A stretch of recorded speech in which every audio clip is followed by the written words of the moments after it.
বিটি এর মোস্ট একটা ইম্পর্টেন্ট প্রশ্ন, এইটাকে কি বলে আমাদের থ্যালিক অ্যাসিড দিয়েছিল। দেখো এই যে পিএইচ পাশাপাশি দুটো কার্বনে আমাদের সি ডবল এইচ আছে। ঠিক আছে, এই ফেমাস ক্লাসিফিকেশানটা যে রিয়াকশান, এটা বিটিএর টেস্ট পেপারে এবং এইচএসের মোস্ট একটা ইম্পর্টেন্ট অ্যামিন চ্যাপ্টারের, কারণ এটা হচ্ছে গ্যাব্রিয়াল থ্যালিমাইড সিনথেসিস বলে। এটা কী বলে? Gabriel phthalimide synthesis. আচ্ছা, এটা কীভাবে হয়? এইটাকে প্রথমে মনে করো, এই যে অ্যাসিডটাকে এটা লেখা হয় একদম, এরা রিয়েজেন্ট দিয়ে দিতে পারে, বা তোমাকে গ্যাব্রিয়াল থ্যালিমাইড সিনথেসিসের মাধ্যমে কীভাবে প্রাইমারি অ্যামিন তৈরি করবে সেটাও পড়তে পারে। এটাকে বলা হচ্ছে থ্যালিক অ্যাসিড। ঠিক আছে, এবার এখানে যখন আমি প্রথমে কী রিয়েজেন্ট দিয়েছে বলো তো? NH3 দিয়েছে, মানে দেখো আমি এখানে হাইড্রোজেনগুলো লিখছি কারণ আমি ওয়াটারকে বাইরে বার করব। এই NH3, এখানে একটা ওয়াটার বেরিয়ে যায়। NH3 মানে কি? 3টে হাইড্রোজেনকে লিখেছি, আর এখানে একটা H2 বেরিয়ে যায় কী প্রোডাক্ট পাই বলো তো? দেখিয়ে দিচ্ছি।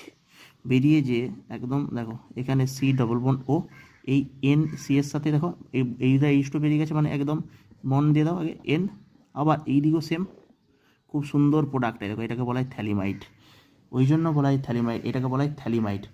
নিচে লিখে নেবে থৈজফল আঁকা লাউরস্যই থ্যালিমাইড। ঠিক আছে, আমি লিখে দিচ্ছি দেখো, এটাকে খুব সুন্দর প্রোডাক্ট না?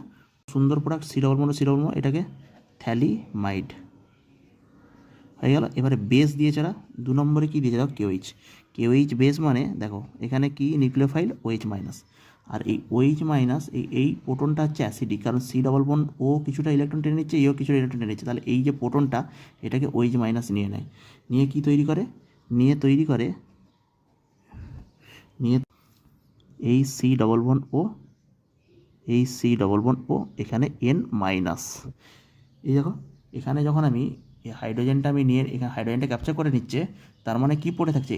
একটা পজিটিভ বেরিয়ে যাচ্ছে, তার কাউন্টার কী থাকবে? নেগেটিভ। এটা নেগেটিভ, এটা পজিটিভ, তাহলে নেগেটিভটা পড়ে থাকছে। এর সাথে এই পটাশিয়ামটা লবণ হিসাবে, সল্ট হিসাবে যেমন থাকে K+ লিখে।